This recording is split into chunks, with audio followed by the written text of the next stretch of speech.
Voltamos aqui no programa Além da Notícia desta noite. Eu estou contentíssimo porque o tema é de extrema importância para mim e para você. Eu, porque sou pai, daqui a pouco terei adolescente em casa, imagino que tanta gente agora tem também, mas todos nós, a sociedade inteira, é importante que conheça esse tema, faz parte da nossa competência como cidadãos.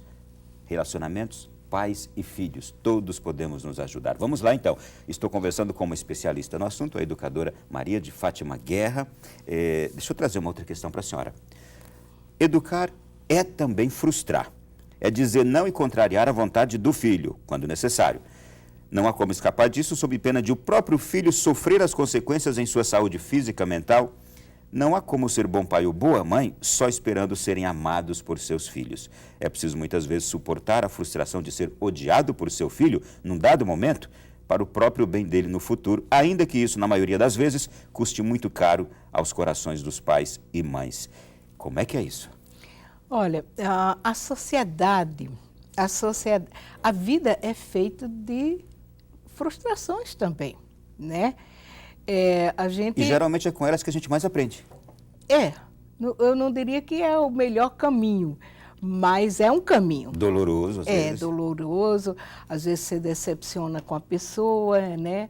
Às vezes você é o motivo da decepção, mas quando a gente fala em relação família, relação pais e filhos, estabelecer limites não necessariamente é frustrar, mas é mostrar, sim, que isso faz parte do jogo da vida, né? Então, se toda a vida... E os pais, eu achei ótimo você trazer isso, porque os pais, eles ficam tão perdidos. Eu me lembro de um caso muito sério, em que a menina tinha o quê? Uns 10, 12 anos, e os pais, a escola ligou dizendo que ela tinha pego material de coleguinhas, né? Então, pegou o material, a mãe liga para o pai: olha, nós temos uma filha ladra, totalmente perdida de como... E não conversou com ela, né? E aí o pai veio do trabalho, deu uma surra. No outro dia, os dois se arrependeram, faz um tempo já. Os dois se arrependeram, né? E aí o que fizeram? Compraram um quarto novo para a filha, né? Quer dizer, a criança, o adolescente que está sendo educado, fica sem parâmetros. O que é que... Como me comporto? Tem horas que eles são bonzinhos, outra hora... Então, pai e mãe é para dar um eixo educativo, um eixo de valor. Olha, e não é uma questão, eu estou fazendo isso por você, agora você pode não entender, mais para frente você vai entender, mas tente ver o meu lado também, né? Eu quero ver o seu lado, mas tenta ver o meu também. Não é fácil educar, né? Então, ajuda o filho adolescente a se colocar no seu lugar também. Vamos brincar de trocar o papel. O que é que você faria se você estivesse no meu lugar? Não é? Então, isso são formas de refletir. Formas de refletir. Colocar, por exemplo, a criança faz um negócio, destruir uma coisa na casa de outra pessoa e diz: e se fosse um brinquedo seu, você gostaria? Não. Então, por que você fez? Aí a pessoa vai entender, a criança vai entender. Você tem que trazer para a realidade da criança, para a realidade do jovem. E agora está muito mais difícil, porque quando chega, é hora de estudar. Tá, é hora de estudar, mas o jovem nunca viu o pai estudando, nunca viu a mãe estudando, nunca viu lendo. Fica mais difícil. Fica mais difícil. E isso para todos os outros exemplos da vida. Se o pai faz uma coisa, mas ensina outro. Se a mãe age de um jeito, mas quer que o filho haja de outro. Isso. Então, claro que existe aquele que a gente chama self-made man, né? Pessoa que se faz, apesar de tudo, se faz, né? Mas isso é uma caminhada dolorosa. Não que não tenha pessoas que consigam, com todas as dificuldades da vida... Outro dia eu vi uma reportagem, uma dificuldade grande, mas se tornou médico, né? Mas toda criança tem direito à educação. dentro de casa e uma educação de qualidade. É uma questão de direito social. Mas me diga aqui uma outra coisa. Na minha época, eu não vou usar antigamente não, faz pouco tempo. Na minha época de menino, de calças curtas, que agora é menino de calça grande, nós éramos tratados, nós crianças, como adultos ou mini-adultos, que aquela atitude do pai, aquela atitude da mãe, exigia de você já uma resposta adulta e, de fato, que você correspondesse àquilo que o pai sinalizasse. Só que hoje nós temos uma inversão total, que é, por exemplo, a criança que sente-se um reizinho em seu trono, manda no pai, grita com o pai e com a mãe, joga-se no chão, faz escândalos. Isso, para mim, é uma das coisas mais terríveis quando eu vejo isso dentro de uma casa, quando eu vejo isso na igreja, quando eu vejo isso numa escola, um filho que manda nos pais. Até em shopping eu já vi também. Em todos os lugares. E o pai, desculpa o termo, e a mãe, são bananas ali diante dele, se tornam impotentes diante do filho, porque têm vergonha da sociedade, não conseguem dar ali agora a resposta que precisam diante do filho e nem diante da sociedade. Esse é um drama atual. Eu chamo esses e diria, pais e mães que estão perdidos. Mas isso não tem que se sentir... Tá, vamos supor que a gente tem pessoas nos ouvindo, nos vendo. Isso aconteceu comigo várias vezes e eu não tenho saída. Quem disse que não tem saída? Se você puser na sua cabeça que não tem saída, não vai ter mesmo, né? Mas se você puser, olha, foi verdade até hoje, mas se existem casos que não são assim, eu posso reverter. Agora, eu quero reverter, eu vou reverter. Já é outra postura. Outra postura, quer dizer, mudar a postura não de vítima, de fatalidade. Não tenho o que fazer, eu fiz um esforço imenso para conseguir ter filho, agora eu vou educar assim. Nada a ver. E acontece muito isso também em pais separados, né? Em que a criança fica... Eu soube de um caso que uma criança estava chorando no jardim, fim de semana, no último do jardim na época, porque todo mundo vai para casa diferente e eu vou para a mesma casa todo fim de semana. Porque os coleguinhas, um ia para a casa do pai, outro ia para a casa da mãe. Então isso dá uma confusão. É verdade, existe casais separados, existe, é fato, é fato. Agora, o fato do casal não se entender em si, as duas pessoas, não quer dizer que não tenha que se entender em relação à educação das crianças, dos filhos. É preciso uma compreensão de valores comuns no processo educativo e dialogar e não fazer chantagem. Não, então fica comigo, eu lhe dou esse presente aqui, tem mais condições de você ficar, e aí negocia tudo. Não, é por aí.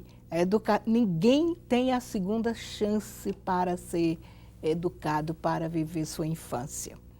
E o que você viveu ou deixou de viver na sua infância vai te acompanhar a vida inteira. Agora, isso ocorre justamente porque pai e mãe não souberam dar limites desde o começo, não é? Uma das causas, né? Foram sempre muito frouxos.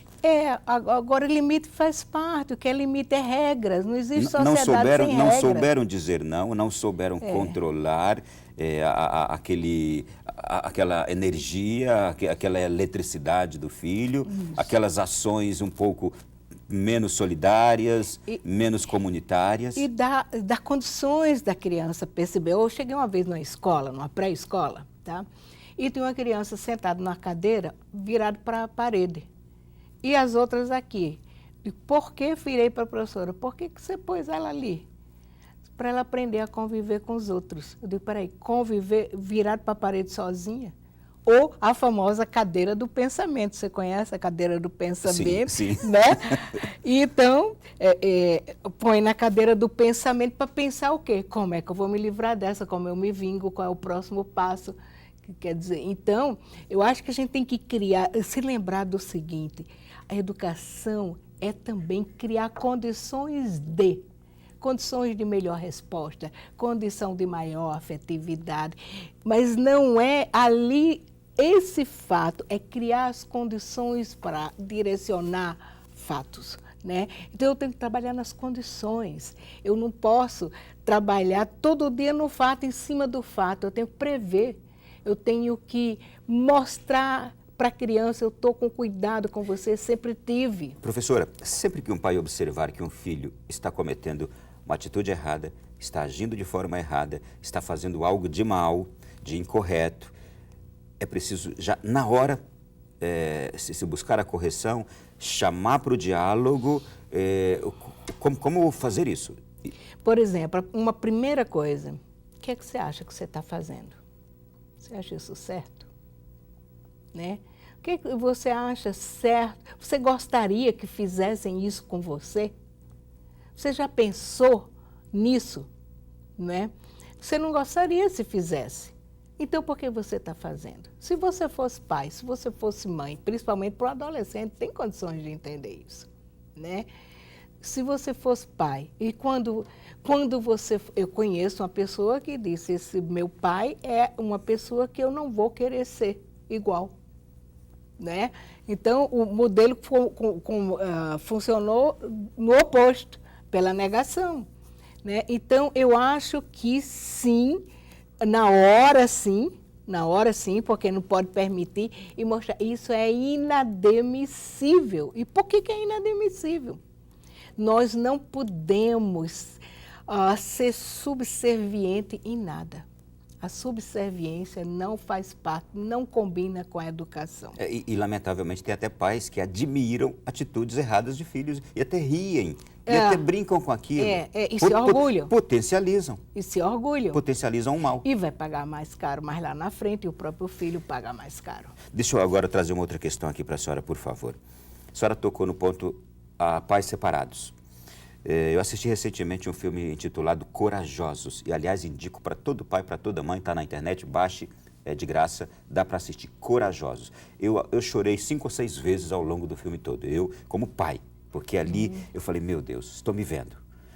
E aí, vendo esse filme e agora trazendo também essa questão mencionada pela senhora, há pesquisas, e o filme cita também, que apontam para os prejuízos provocados na vida de um filho pela ausência do pai. Isto é, pais que se separaram, a criança é criada sem o pai. Ou até mesmo o pai que está dentro de casa, mas é um ausente, porque isso é possível. Isso acontece então, muito. O que a senhora acrescenta a este respeito? Eu até, sobre essa ausência da figura paterna na vida de um filho. Eu acho séria, né? Eu acho muito séria. E a gente precisa a começar com reconhecimento legal, né? Tem uma campanha aí, Pais Sim. Legal, né? E eu acho que não se pode deixar, porque muitas vezes a própria mulher se acomoda, né? Ou se sente ameaçada, ou tem medo. Você vê, há um ditado africano, é preciso uma aldeia inteira para educar uma criança. Porque é tão complexo o processo educativo que não é só da escola, não é só dos pais. Mas dentro da família, o pai, a figura do homem, até para dar um modelo de homem, né? Porque se não existe um modelo masculino e um modelo feminino, eu, por exemplo, defendo muito professores homens na educação infantil. Que geralmente o que a gente tem? Tem muita mulher, como se fosse uma questão só do amor e não do profissionalismo, né? Então, é muito importante a gente ter professores homens, porque na sociedade há um papel masculino e um papel feminino, e esse papel começa dentro de casa. E a paternidade partilhada bem antes da criança nascer. E eu concordo com você, a ausência paterna é muito séria e nenhuma mulher, mãe, poderia admitir ou assumir, dizer, não quero nem saber dele mais, eu posso ser pai e mãe. E eu posso trazer algo ainda que torna tudo isso mais trágico? Pesquisas feitas nos Estados Unidos apontam que entre 65% e 70% das pessoas que estão no presídio, nos presídios americanos,